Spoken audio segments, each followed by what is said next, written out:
আচ্ছা বলুন তো, আমরা কিভাবে ভাষা শিখি? একটা শিশু যে কখনো বিদ্যালয়ে যায়নি, সে কিভাবে ভাষা শেখে?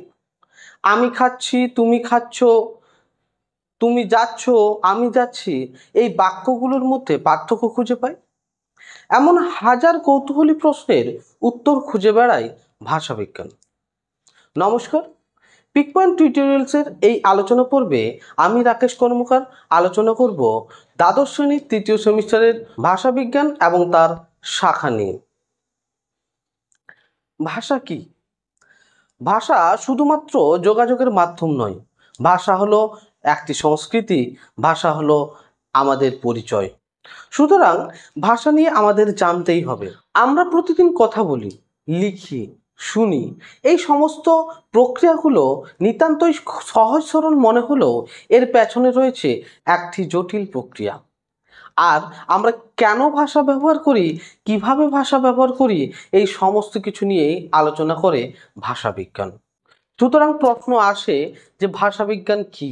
তোমাদের বইয়ে ভাষাবিজ্ঞানের যে সংজ্ঞা দেওয়া আছে সেটি হলো, ভাষাবিজ্ঞান হলো সামগ্রিক ভাষার, অর্থাৎ মানুষের মুখের ভাষার গঠন, প্রকৃতি এবং পদ্ধতি সম্পর্কে সামগ্রিকভাবে বিজ্ঞানসম্মত আলোচনা। আশা করি ভাষাবিজ্ঞান কি সেটা তোমরা বুঝতে পেরেছো। এবার আসি ভাষাবিজ্ঞানের মূল বৈশিষ্ট্য নিয়ে। ভাষাবিজ্ঞানের তোমাদের পরীক্ষার জন্য মূলতভাবে দুটো বৈশিষ্ট্য মনে রাখলেই যথেষ্ট।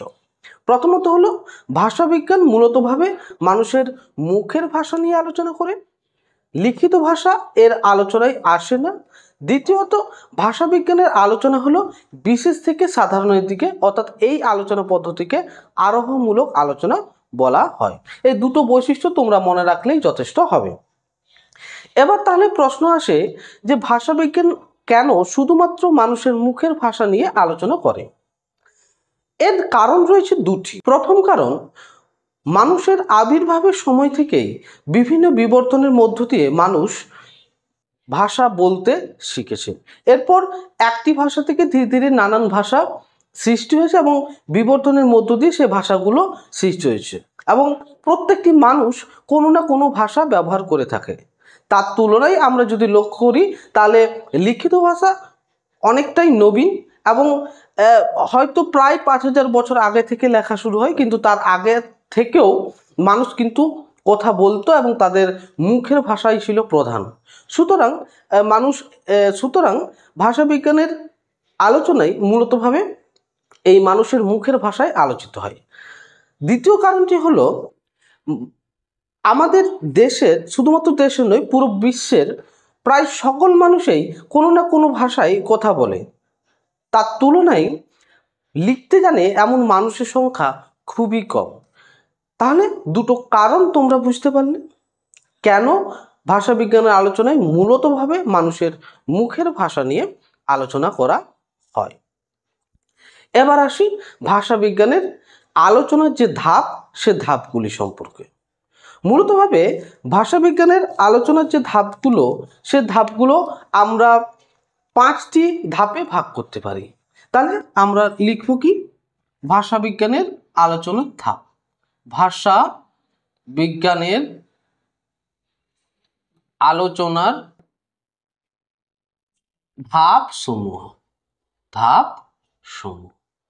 তাহলে ভাষাবিজ্ঞানের আলোচনায় কি কি আসে? প্রথমে আসে বিভিন্ন ভাষা সম্পর্কে তথ্য সংগ্রহ এবং নথিভুক্তকরণ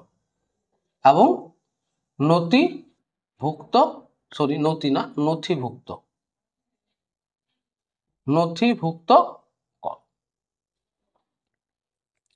দ্বিতীয়ত আসে এই যে আমরা তথ্যগুলো এবং নথিভুক্ত করলাম, সেগুলোর অ্যানালাইসিস, অর্থাৎ বিশ্লেষণ বা অ্যানালাইসিস।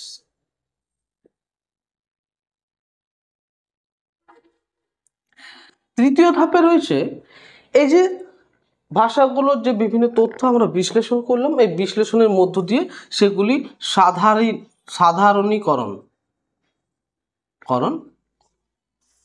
চতুর্থ ধাপে থাকবে এই সাধারণীকরণ করার পর আমরা একটা কল্পনা করতে পারি, অর্থাৎ অনুমান করতে পারি, অর্থাৎ চতুর্থ ধাপে থাকবে অনুমান।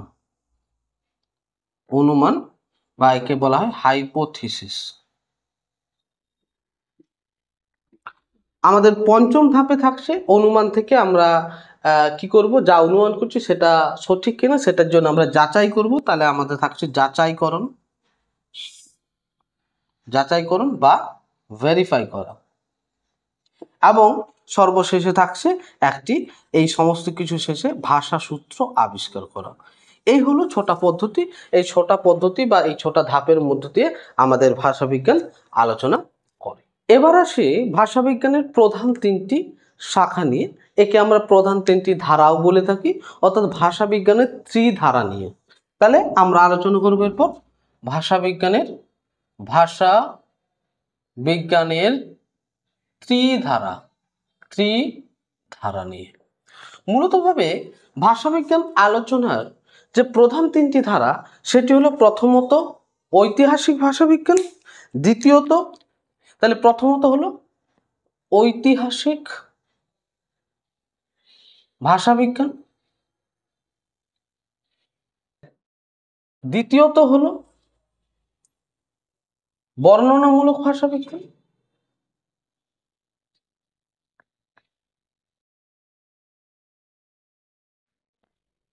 তৃতীয়ত হলো তুলনামূলক ভাষাবিজ্ঞান।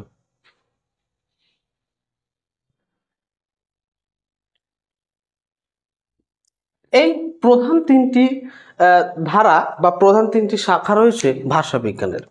এখন আমরা এই তিনটি ধারা পর্যন্ত আজকের পর্বে জানবো এবং পরের পরেও আমরা জানবো এর পরে যে ভাষাবিজ্ঞানের মূল শাখাগুলো সেগুলো সম্পর্কে। তাহলে প্রথমেই আমাদের ঐতিহাসিক ভাষাবিজ্ঞান আমরা কাকে বলবো বা ঐতিহাসিক ভাষাবিজ্ঞান কি? মূলতভাবে আমরা জানি কোনো একটি ভাষা বিবর্তনের মধ্য দিয়ে, অর্থাৎ কোনো একটি ভাষা বংশের বিবর্তনের মধ্য দিয়ে আমাদের কি হয় না একটি ভাষার সৃষ্টি হয়। তো ঐতিহাসিক ভাষাবিজ্ঞান এই বিবর্তন নিয়েই আলোচনা করে। অর্থাৎ উদাহরণ হিসেবে আমরা যদি বলি, তাহলে আমাদের এই বাংলা ভাষা কোন ভাষা থেকে এসছে না ভারতীয় আর্য ভাষার বিভিন্ন বিবর্তনের মধ্য দিয়ে, অর্থাৎ প্রাকৃত, অপভ্রংশ, অবহট্ট, মাগধী অপভ্রংশ, এই সমস্ত ভাষাগুলোর বিবর্তনের মধ্য দিয়ে আমাদের বাংলা ভাষার সৃষ্টি হয়েছে। সুতরাং আমরা বলতে পারি যে ঐতিহাসিক ভাষাবিজ্ঞান তাহলে আলোচনা কি করে না আমাদের এই যে ভাষা রয়েছে সেই ভাষাটা কোন ভাষা থেকে বা কোন ভাষা বংশ থেকে বিবর্তনের মধ্য দিয়ে আমাদের ভাষাটি সৃষ্টি হয়েছে সেটা নিয়ে আলোচনা করে। সেই সঙ্গে আলোচনা করে যে আমাদের এই ভাষার যে শব্দগুলো সেই শব্দগুলো কিভাবে এসেছে, শব্দগুলোর বিবর্তন কিভাবে হয়েছে, এবং একটা বাক্যের মধ্যে বা শব্দ মধ্যস্থ যে বিভক্তি রয়েছে, যে অনুসর্গ রয়েছে, এই সমস্তগুলো নিয়ে কিন্তু আলোচনা করে আমাদের এই ঐতিহাসিক ভাষাবিজ্ঞান। তাহলে বুঝতে পারলে ঐতিহাসিক ভাষাবিজ্ঞান কী নিয়ে আলোচনা করে। অবশ্যই তোমাদের এই যে পড়া রয়েছে বা এখান থেকে আমরা ওয়ান লাইনার নোটস তোমাদেরকে প্রোভাইড করব। তো ভিডিওগুলো শেষ করি, তারপর আমরা এই পড়া থেকে তোমাদের যাতে করে রিভিশন করতে সুবিধা হয় তার জন্য আমরা প্রত্যেকটা চ্যাপ্টার থেকে ওয়ান লাইনার নোটস আমরা ইউটিউবে প্রোভাইড করব। সুতরাং সঙ্গে থাকো। আমাদের ভিডিওগুলো যদি তোমাদের ভালো লাগছে তাহলে অবশ্যই সাবস্ক্রাইব করে এবং লাইক করে রাখো। এবার তাহলে আসি আমাদের বর্ণনামূলক ভাষাবিজ্ঞানে। বর্ণনামূলক ভাষাবিজ্ঞান কি? বর্ণনামূলক ভাষাবিজ্ঞান হলো কোনো একটা সমকালীন ভাষার যে গঠন রীতি, সেই গঠন রীতি নিয়ে আলোচনা করে এই বর্ণনামূলক ভাষাবিজ্ঞান। যেমন ধরো আমি কোনো একটি বাক্য বললাম, যেমন ধরো আমি যদি বলি যে আমি যদি বাংলায় কোনো একটা বাক্য বলি বা বাক্য লিখি তাহলে আমি কিভাবে কথা বলি? আমি বলি যেমন ধরো আমি ভাত খাই, আমি ভাত খাই। এখন এবং এটাকেই যদি আমি ইংরেজিতে লিখি, আমি যদি ইংলিশে লিখি তাহলে এটাকে আমি লিখব আই ইট রাইস। সুতরাং এখানে যদি দেখো ভালো করে লক্ষ্য করো তাহলে দেখো আমি হলাম সাবজেক্ট, ভাত হলো অবজেক্ট, খাই হলো ভার্ব। অর্থাৎ এখানে যদি আমরা বাক্যের একটা গঠন স্ট্রাকচার দেখি, সাবজেক্ট অবজেক্ট তারপর থাকে ভার্ব। কিন্তু ইংরেজির ক্ষেত্রে আমরা যদি পরিলক্ষিত করি এইটা হলো সাবজেক্ট, এটা হলো ভার্ব এবং এটা হলো অবজেক্ট। অর্থাৎ এইখানে ইংরেজি ভাষার ক্ষেত্রে গঠন রীতি সাবজেক্ট ভার্ব অবজেক্ট এবং বাংলার ক্ষেত্রে গঠন রীতি সাবজেক্ট অবজেক্ট ভার্ব। অর্থাৎ এই যে আমাদের কোনো ভাষার যে কোনো ভাষার যে গঠন রীতি, সেই গঠন রীতি নিয়ে আলোচনা করে কিন্তু এই বর্ণনামূলক ভাষা বিজ্ঞান। এই বর্ণনামূলক ভাষা বিজ্ঞানের আলোচনা কিন্তু শুরু হয়েছিল সুনীতি কুমার চট্টোপাধ্যায়ের হাত ধরে। সুনীতি কুমার চট্টোপাধ্যায়ের হাত ধরে, চট্টোপাধ্যায়ের হাত ধরে মনে রাখবে। এবার আসি তুলনামূলক ভাষা বিজ্ঞান। তুলনামূলক ভাষা বিজ্ঞান কি না, স্যার উইলিয়াম জোন্স যখন এশিয়াটিক সোসাইটি প্রতিষ্ঠা করেন, সেই সময় তিনি ওখানে একটি বক্তৃতার মাধ্যমে এই তুলনামূলক ভাষাবিজ্ঞান সম্পর্কে বলেন। এই তুলনামূলক ভাষাবিজ্ঞানের আলোচনা তাহলে শুরু কে করেন? Sir William Jones. William Jones, এই উইলিয়াম জোন্স এই তুলনামূলক ভাষাবিজ্ঞানের আলোচনা শুরু করেন। তিনি কি করেন? সংস্কৃত, ইংরেজি, লাতিন, গ্রিক এই সমস্ত ভাষাগুলোর মধ্যে যে বৈশিষ্ট্য রয়েছে, সেই বৈশিষ্ট্যগুলোকে তিনি তুলনা করেন এবং এই বৈশিষ্ট্যগুলোর মধ্যে বেশ কয়েকটি সাদৃশ্য তিনি খুঁজে পান। পরবর্তী ক্ষেত্রে ভাষাবিজ্ঞানের আলোচনায় দেখা যায় যে এই যে স্যার উইলিয়াম জোন্স এই ভাষাগুলোর যে সাধারণ বৈশিষ্ট্যগুলো পেয়েছিলেন এবং পরবর্তীতে অনুমান করা হয় যে এই ভাষা থেকে বা এই ভাষাগুলো কোনো একটি বৃহৎ বা কোনো একটি ভাষা বংশ থেকে এসেছে। সুতরাং পরবর্তী ক্ষেত্রে আমরা জানতে পারি যে এই সমস্ত ভাষাগুলো এসেছে কি থেকে না, ইন্দো ইউরোপীয় ভাষা থেকে, ইন্দো ইউরোপীয় ভাষা থেকে। সুতরাং এখানে আমাদের প্রশ্ন হচ্ছে তাহলে তুলনামূলক ভাষাবিজ্ঞান আমরা কাকে বলবো?